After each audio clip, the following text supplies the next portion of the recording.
Halo teman-teman, perkenalkan saya Juanja.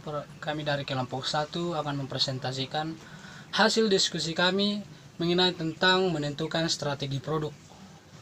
Sebelumnya, kita harus mengetahui dulu definisi produk. Definisi produk adalah segala sesuatu yang ditawarkan ke pasar untuk memuaskan keinginan atau kebutuhan termasuk barang fisik, jasa, pengalaman, acara, orang, tempat, properti, organisasi, informasi, dan ide. Kemudian, klasifikasi produk. Adapun klasifikasi produk itu terdiri dari 3 bagian. Yang pertama, daya tahan dan wujudnya. Kemudian, barang konsumen. Kemudian yang ketiga, barang industri. Di sini kita akan membahasnya satu per satu. Yang pertama, daya tahan dan wujudnya. Daya tahan dan wujudnya ini terdiri dari 3 bagian lagi, yaitu yang pertama, barang tidak tahan lama. Contohnya seperti susu dan makanan berkemasan lainnya. Kemudian yang kedua, barang tahan lama. Selain barang tidak tahan lama, ada juga barang yang tidak tahan lama. Contohnya seperti TV, kulkas, HP, dan lain sebagainya yang bisa digunakan dalam jangka waktu yang lama. Kemudian yang ketiga adalah jasa. Teman-teman pasti tahu itu apa itu jasa kan? Contohnya saja seperti salon, dokter, dan pengacara. Kemudian ya bagian yang kedua dari klasifikasi produk yaitu barang konsumen. Dalam barang konsumen ini terdapat 4 bagian. Yang pertama, barang sehari-hari. Artinya barang yang kita gunakan dalam kehidupan sehari-hari. Contohnya seperti sabun, odol, garam, dan masih banyak bahan pokok lainnya yang bisa kita konsumsi. Kemudian yang kedua, barang toko atau barang yang kita gunakan untuk selain konsumen. Contohnya seperti pakaian dan perabot rumah tangga lainnya. Kemudian yang ketiga adalah barang khusus. Artinya barang yang tidak terlalu dibutuhkan, tapi jika kita memiliki banyak uang, kita bisa membelinya. Contohnya seperti mobil dan kamera. Kemudian yang keempat atau yang terakhir adalah barang tidak dicari. Ya, namanya saja barang yang tidak dicari, artinya tidak terlalu dibutuhkan. Seperti asuransi, contohnya seperti asuransi dan ensiklopedia. Oke, kemudian bagian ketiga dari klasifikasi produk adalah barang industri. Kemudian dalam barang industri ini terdiri dari 3 bagian lagi. Yang pertama, bahan baku dan suku cadang. Contohnya seperti kayu, besi, dan kabel. Tentunya kita membutuhkan kayu ketika kita dalam proses pembuatan rumah dan juga besi. Dan kabel untuk instalasi lampu untuk listrik masuk ke rumah kita. Kemudian yang kedua adalah pasokan dan layanan bisnis. Contohnya seperti paku dan layanan kebersihan atau biasa disebut cleaning service. Oke, kemudian bagian ketiga adalah barang modal atau aktiva tetap. Contohnya seperti pabrik dan kantor-kantor. Oke, itu adalah penjelasan mengenai tentang definisi produk dan klasifikasi produk. Untuk materi selanjutnya akan dijelaskan oleh teman saya. Terima kasih. Diferensiasi produk atau barang. Diferensiasi produk adalah proses pembedaan suatu produk atau jasa untuk membuatnya lebih menarik terhadap suatu pasar sasaran tertentu. Pembedaan tersebut dilakukan dengan baik terhadap produk kompetitor maupun terhadap produk lain dari produsen itu sendiri. Faktor-faktor pembeda diferensiasi produk yaitu: pertama, fitur, yaitu merupakan kemampuan produk untuk menjadi pembeda dengan produk pesaing yang sejenis dalam bentuk, model, serta struktur fisik yang unik.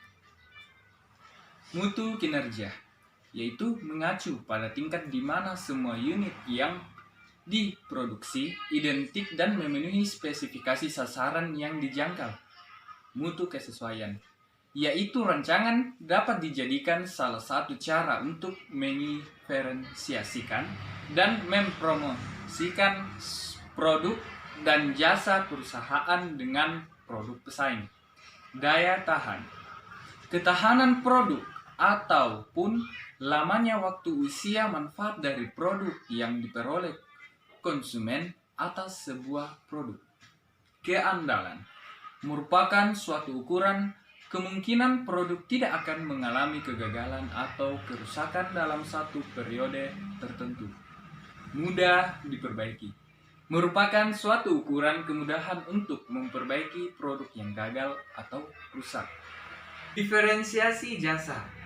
Ketika produk fisik tidak mudah didiferensiasikan, kunci keberhasilan kompetitif mungkin terletak pada menambah layanan yang bernilai dan meningkatkan kualitas mereka.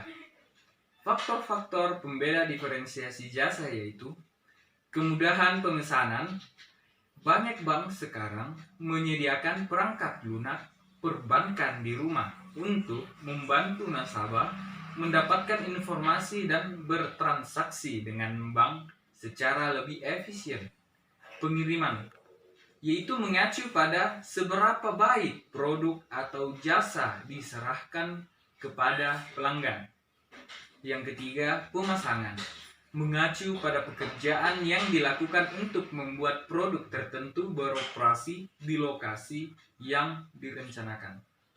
Pelatihan pelanggan, yaitu mengacu pada pelatihan para pegawai pelanggan untuk menggunakan peralatan dari penjual secara tepat dan efisien.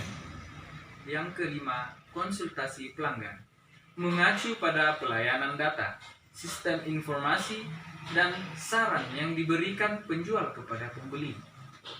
Pemelihara dan perbaikan merupakan program pelayanan perusahaan untuk membantu pelanggan menjaga produk yang mereka beli senantiasa dalam kondisi kerja yang baik. Hubungan produk dan merek. Setiap produk dapat dihubungkan dengan produk lainnya untuk memastikan bahwa perusahaan menawarkan dan memasarkan kumpulan produk yang optimal.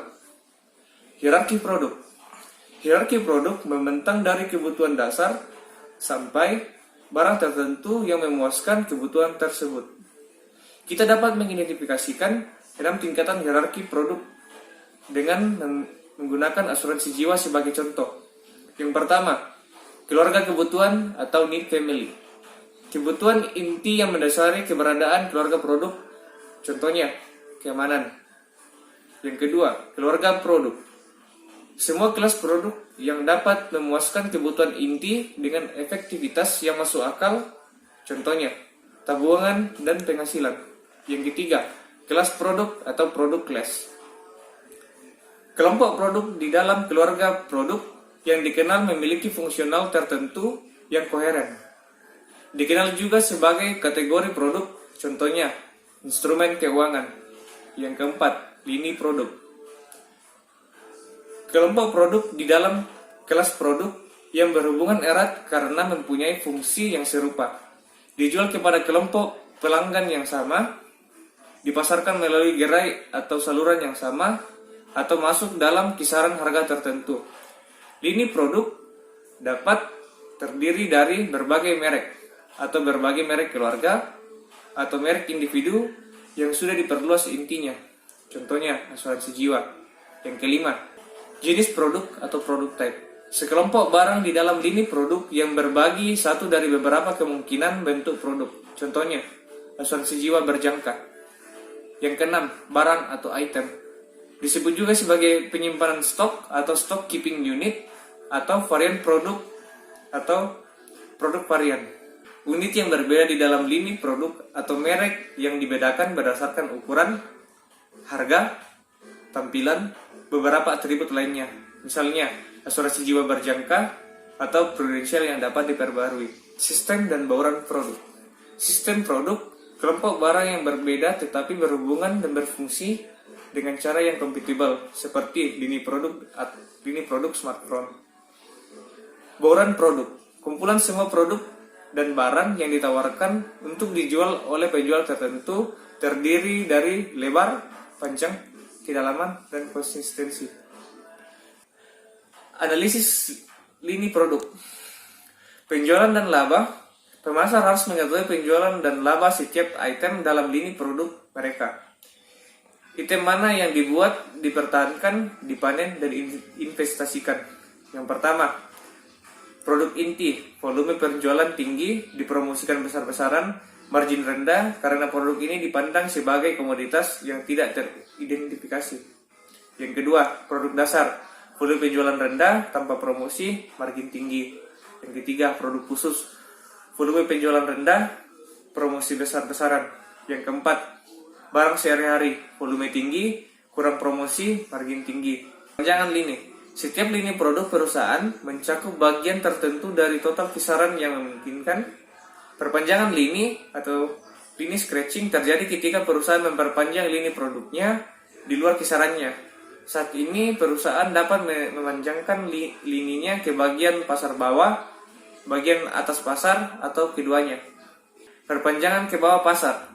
Perusahaan yang diposisikan di pasar menengah mungkin ingin memperkenalkan lini harga yang lebih murah untuk 3 alasan.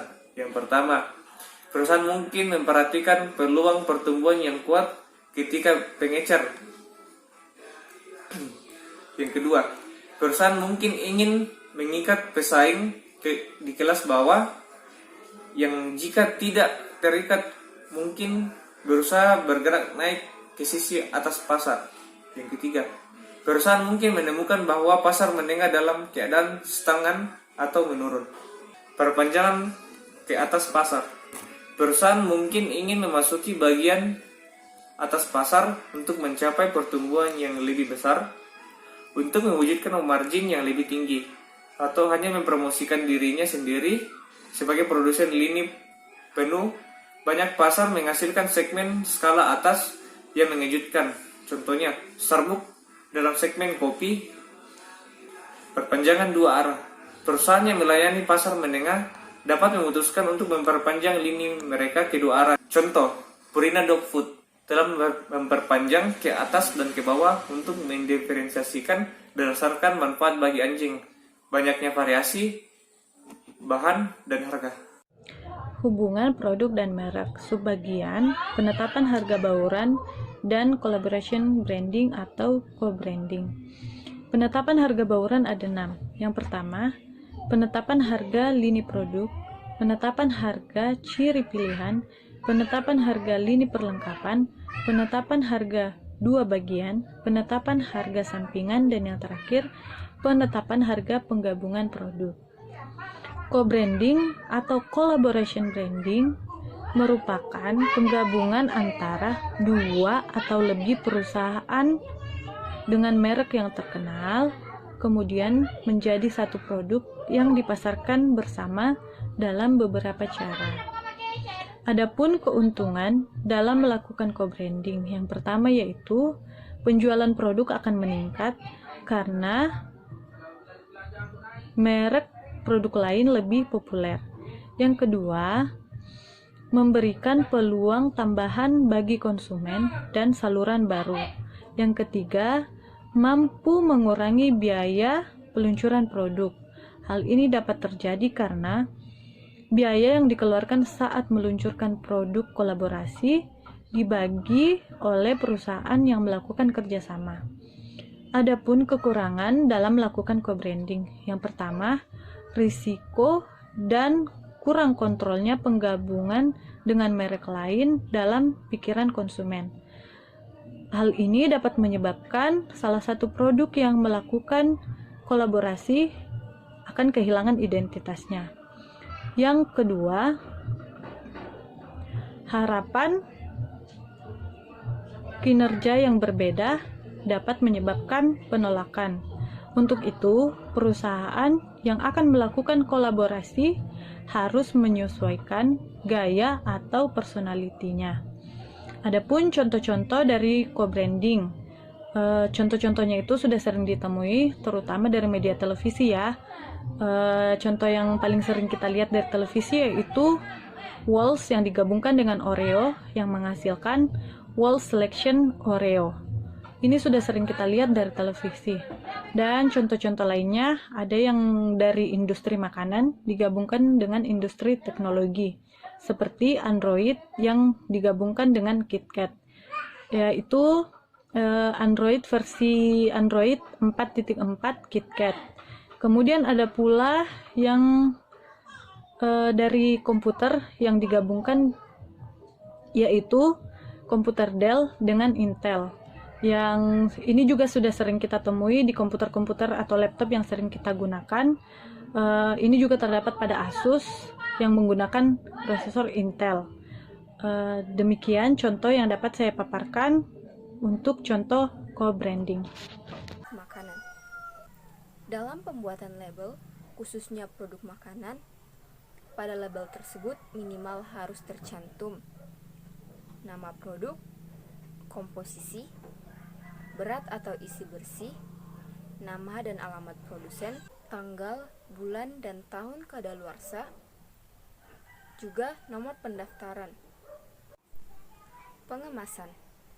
Pengemasan merupakan semua kegiatan merancang dan memproduksi wadah untuk suatu produk. Dalam melakukan pengemasan, ada beberapa hal yang perlu diperhatikan. Yang pertama, kemasan harus melindungi isi, mudah dibuka dan mudah dibawa. Kemasan harus menarik sesuai dengan kebutuhan. Labeling harus jelas dan komplit. Kemudian, dalam pembuatan kemasan, sebaiknya bahan yang digunakan adalah bahan yang ramah lingkungan. Fungsi kemasan. Yang pertama, fungsi perlindungan. Kemasan melindungi produk agar produk tetap bersih, terlindung dari kotoran, kontaminasi, dan juga kerusakan fisik. Yang kedua, fungsi penanganan. Dalam hal ini, kemasan mudah dibuka, mudah didistribusikan, dan memudahkan dalam pengangkutan. Dan yang ketiga, fungsi pemasaran. Kemasan berfungsi untuk menunjukkan identitas, informasi daya tarik, dan juga penampilan produk. Jenis-jenis kemasan. Kemasan primer merupakan kemasan yang berhubungan langsung dengan produk dan ukurannya relatif kecil. Berikut contohnya. Kemasan sekunder. Kemasan sekunder merupakan kemasan kedua yang berisi sejumlah dan ukurannya relatif kecil. Berikut contohnya. Kemasan sekunder. Kemasan sekunder merupakan kemasan kedua yang berisi sejumlah kemasan primer. Dengan kata lain, kemasan sekunder tidak berhubungan langsung dengan produk. Berikut adalah contoh dari kemasan sekunder.